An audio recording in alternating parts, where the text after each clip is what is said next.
Hello friends, WordPress के नए tutorial में आपका स्वागत है। और आज इस वीडियो में हम जानेंगे एलिमेंटर हेडिंग टैग के बारे में। एलिमेंटर हेडिंग टैग क्या है और इसे हम कैसे यूज़ कर सकते हैं।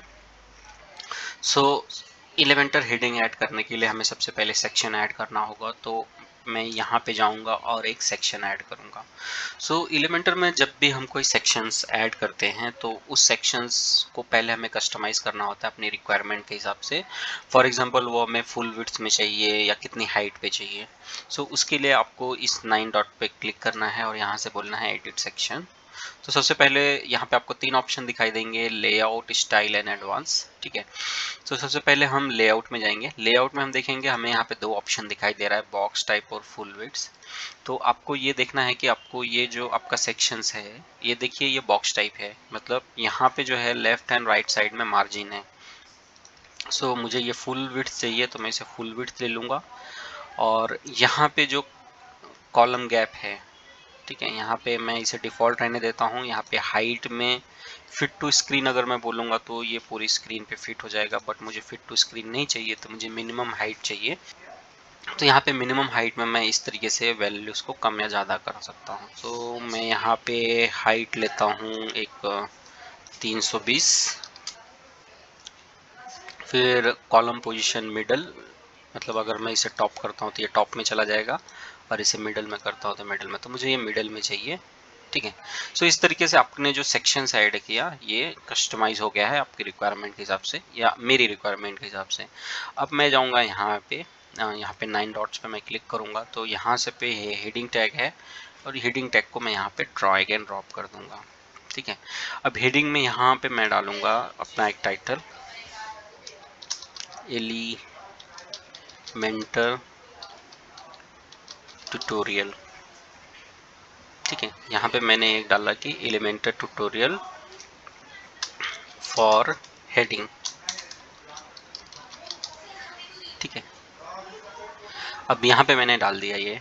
अब यहाँ पे ये जो हमने हेडिंग डाला है इसे हम सिलेक्ट कर सकते हैं H1, H2, H3, H4, H5, H6। Heading tag basically क्या होते हैं कि ये SEO के लिए काफ़ी इंपॉर्टेंस होते हैं। आपका जो मेन टाइटल है वो हमेशा H1 होना चाहिए, फिर उसका जो सब टाइटल है वो H2, H3। और हेडिंग टैग्स की अपनी एक इम्पॉर्टेंस होती है, मीन्स H1 हेडिंग टैग ज़्यादा इंपॉर्टेंस होता है SEO परस्पेक्टिव, H2 कम, H3 उससे कम और H4 इससे कम। ठीक है, इसके बारे में फिर कभी डिस्कस करेंगे। अभी मैं इसे H1 हेडिंग टैग ले लेता हूँ, और यहाँ पे मैं अलाइनमेंट ले लेता हूँ कि ये अलाइनमेंट मुझे कैसे चाहिए। अलाइनमेंट मैं इधर सेंटर में ले लेता हूँ। अब यहाँ पे ये मेरा टेक्स्ट मैंने ऐड कर दिया है, बट यहाँ पे कुछ बॉर्डर्स नहीं है। मैं चाहता हूँ कि ये एक बॉर्डर्स हो इसके अराउंड में, एक सॉलिड बॉर्डर। इसके लिए मैं जाऊँगा एडवांस सेक्शंस में। एडवांस सेक्शन में जाऊँगा मैं बॉर्डर्स में। बॉर्डर्स में यहाँ पे आपको दिखाई देगा बॉर्डर टाइप। बॉर्डर टाइप में मैं ले लूँगा सॉलिड। आप देखिए एक सॉलिड जो है बॉर्डर जो है वो ऐड हो चुका है। अब ये बॉर्डर कलर भी मैं चेंज कर सकता हूँ, तो मैं बॉर्डर कलर में ले लेता हूँ डार्क ब्लू। ठीक है, ये मैंने मेरे जो H1 हेडिंग टैग है उसके अराउंड मैंने बॉर्डर ऐड कर दिए। अब मैं जाऊँगा कंटेंट सेक्शंस में।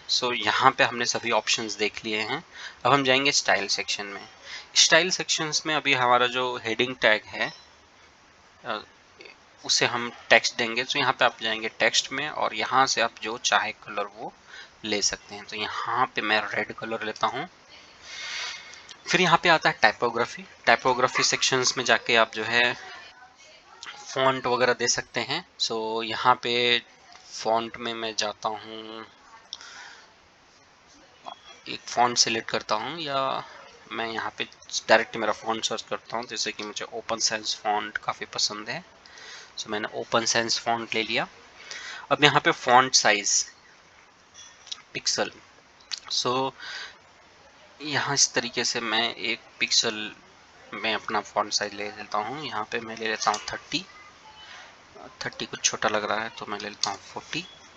ठीक है, फॉन्ट वेट यहाँ पे मैं 700 ले लेता हूँ। तो जितना ज़्यादा आप फॉन्ट वेट लेंगे आपका फॉन्ट उतना बोल्ड होता है। ट्रांसफॉर्म। अब ट्रांसफॉर्म में देखिए upper case, lower case, capitalize है। अगर आपने यहाँ पे अपना कंटेंट का जो जो टाइटल है अगर आपने स्मॉल लेटर में डाला है तो आप यहाँ पे जाके उसे टाइपोग्राफी में आप अपर केस कर सकते हैं। तो मैं इसे अपर केस कर देता हूँ। एलिमेंटेड ट्यूटोरियल फॉर बिगिनर, ठीक है। स्टाइल नॉर्मल इटैलिक, यहाँ पे आप इटैलिक कर सकते हैं, ठीक है, बट मैं डिफ़ॉल्ट रखता हूँ। डेकोरेशंस आप अंडरलाइन कर सकते हैं, आप ओवरलाइन कर सकते हैं, ऊपर लाइन दे सकते हैं, लाइन थ्रू कर सकते हैं और नन भी, ठीक है। तो मैं इसे डिफ़ॉल्ट रहने देता हूँ। अब लाइन हाइट, अब लाइन हाइट क्या होता है कि अगर आप लाइन हाइट देखेंगे तो ये एक तरीके से हाइट प्रोवाइड करता है, ठीक है। तो इसे मैं पिक्सल में ले लेता हूँ और इसे रखता हूँ 1 काफ़ी ये लग रहा है। सो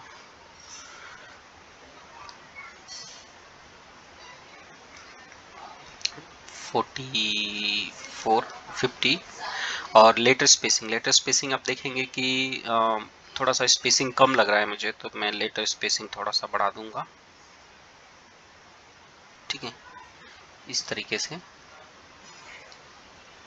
ठीक है। सो इस तरीके से आप जो है कस्टमाइज कर सकते हैं, ठीक है। अभी मैं इसे 50 रखता हूँ, ठीक है। अभी एक अब चलेंगे हम, यहाँ पे हमने टेक्स्ट कलर देख लिया, टाइपोग्राफी देख लिया, टेक्स्ट शेडो देख लिया। सो टेक्स्ट शेडो में भी आप यहाँ पे देखेंगे आप अपने टेक्स्ट को शेडो ऐड कर सकते हैं, ठीक है, इस तरीके से हॉरिजॉन्टल, वर्टिकल, ठीक है, या फिर आप ब्लर कर सकते हैं, ठीक है। ब्लेंडिंग मोड, मल्टीप्लाई, ओवरले, ठीक है। सो आप इसे ट्राई कीजिए कि टेक्स्ट शेडो आप अपने हिसाब से अरेंज कीजिए, जिस हिसाब से आपका फॉन्ट है, साइज है। अब चलते हैं एडवांस सेक्शंस में। एडवांस सेक्शन में हम जाएंगे। अभी यहाँ पे कंटेंट, जो मेन कंटेंट था उसे हमने सेंटर में अलाइन किया। अगर फॉर एग्जांपल इसे हम लेफ्ट में अलाइन करते हैं, ठीक है, और हमें कुछ मार्जिन एंड पैडिंग ऐड करनी है, तो हम चाहते हैं कि लेफ्ट एंड राइट साइड से हमारा जो बॉक्स है उसे जो है ये हो, मार्जिन हो। सो अगर आप देखेंगे लिंक वैल्यू टुगेदर, अगर इस तरह का आपको दिख रहा है तो मतलब आप जो वैल्यू डालेंगे, समझो मैंने अगर 20 डाला तो 20 का मार्जिन हर जगह से ऐड हो जाएगा, ठीक है, left right top bottom. But मुझे क्या चाहिए, मुझे लेफ्ट चाहिए। सो मैं लेफ्ट जाऊंगा, करूंगा 200, सॉरी,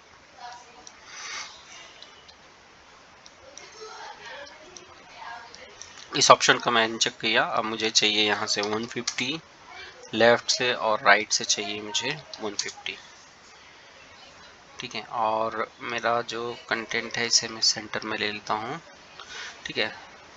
सो आप देखेंगे यहाँ से लेफ्ट से 150 और राइट से 150 मार्जिन ऐड हो गया है। अब इसे हम और भी कर सकते हैं, 150 की जगह 250 कर सकते हैं, यहाँ पे भी हम इसे 250 कर सकते हैं। पैडिंग, पैडिंग ये होता है कि आप इसे इस बॉक्स के अंदर आप इसे पैडिंग दे सकते हैं। मतलब कि अगर मैं समझो टॉप राइट बॉटम सेंटर सभी से पैडिंग ऐड करना चाहता हूँ, अगर मैं 10 mm करूँगा तो ये 10 mm जो है टॉप से भी हो गया, बॉटम से भी हो गया। 20 किया तो आप देखेंगे कि ये स्पेस क्रिएट हो रहा है यहाँ पे। अगर मैं 30 करूँ तो 30 हो गया। CSS ID and class ID ये एक डिफरेंट टॉपिक है कि हम यहाँ पे जो कस्टम CSS ऐड कर सकते हैं उसका क्लास हम वहाँ पे डिफाइन कर सकते हैं, ठीक है। मोशन इफेक्ट, मोशन इफेक्ट ये होता है कि आप जो है जो आपका जो टाइटल है उसे आप मोशन दे सकते हैं। फॉर एग्जांपल यहाँ पे मैं एक लेता हूँ मोशन जूम इन, ठीक है, zoom in down, zoom in down, फिर बाउंस इन। सो इस तरीके से काफ़ी एनिमेशन के ऑप्शन यहाँ पे दिए हुए हैं, आप उसे ट्राई कर सकते हैं। बैकग्राउंड, अब बैकग्राउंड में क्या है कि हमारा जो मेन जो हेडिंग सेक्शन है उसे हम कलर दे सकते हैं। फॉर एग्जांपल यहाँ पे मैं जाके इस तरीके से इसे ड्रैग इन करता हूँ, तो आप देखेंगे इस तरीके से एक जो है हेडिंग जो है, सॉरी बैकग्राउंड जो है वो ऐड हो रहा है। ठीक है, तो आप अपनी रिक्वायरमेंट के हिसाब से आपका जो हेडिंग का कलर है अकॉर्डिंग टू दैट जो है आप बैकग्राउंड दे सकते हैं। ठीक है, आप मेन सेक्शन का भी बैकग्राउंड दे सकते हैं, मतलब ये जो क्या है कि जो हमने हेडिंग ऐड किया है यह हमारे मेन सेक्शन में है। सो यहाँ पे भी जाके आप जो है बैकग्राउंड ओवरले में जाके आप यहाँ पे भी कलर दे सकते हैं। ठीक है, ये तो हमारा जो है मेन सेक्शंस का बैकग्राउंड कलर हो गया। इस तरीके से आप इसके अंदर इमेज भी आप ये कर सकते हैं, ऐड कर सकते हैं। सो आप आपका मेन सेक्शन और सब सेक्शन आप दोनों में भी कर सकते हैं। ठीक है, सो आपको जो सेक्शन एडिट करना है उसके पेंसिल आइकॉन में जाके आपको करना है एडिट हेडिंग। ठीक है, सो हमने मोशंस देख लिया, बैकग्राउंड देख लिया, बॉर्डर्स देख लिए। बॉर्डर हमने ऑलरेडी दे दिए थे। मास्किंग एक अलग फीचर है जहाँ पे हम बेसिकली इसे हम इमेज के लिए यूज करते हैं। पोजिशनिंग है, इसे मोस्ट ऑफ द टाइम में डिफॉल्ट रखना चाहिए। फिर ये है रिस्पॉन्सिवनेस फीचर। रिस्पॉन्सिवनेस में हम क्या कर सकते हैं कि अगर समझो ये हेडिंग टैग हम जो है अपने मोबाइल व्यू में नहीं दिखाना चाहते, ठीक है, सो ये मैं आपको दिखाता हूँ कि यहाँ पे हम जाएंगे रिस्पॉन्सिवनेस मोड में। ठीक है, हम जाएंगे डेस्कटॉप में। ठीक है, अभी इस विजेट को हम जो है मोबाइल में नहीं दिखाना चाहते इस हेडिंग को, तो हम इसे हाइड ऑन मोबाइल ऑन करेंगे और हम जाएंगे मोबाइल व्यू में। तो आप देखेंगे कि ये मोबाइल में नहीं दिखाई देगा। ठीक है, सो इस तरीके से आप किसी भी फीचर्स को ये कर सकते हैं। फिर आता है आपका कस्टम CSS। चूंकि ये हमारा एक टेक्स्ट है तो CSS के यूज करके आप कस्टम CSS का यूज करके आप जो है इसे और एनिमेट कर सकते हैं। ठीक है, सो आई होप दोस्तों ये ट्यूटोरियल आपको पसंद आया होगा और आपने सीखा होगा कि एलिमेंटर हेडिंग टैग को आप जो है कैसे यूज करके उसे अपने हिसाब से कैसे कस्टमाइज कर सकते हैं। सो दोस्तों, अगर आपको वीडियो पसंद आया तो please like this video and subscribe my channel and support me. So दोस्तों, इस वीडियो में इतना ही। मिलता हूँ आपसे नेक्स्ट वीडियो में। Thank you for watching.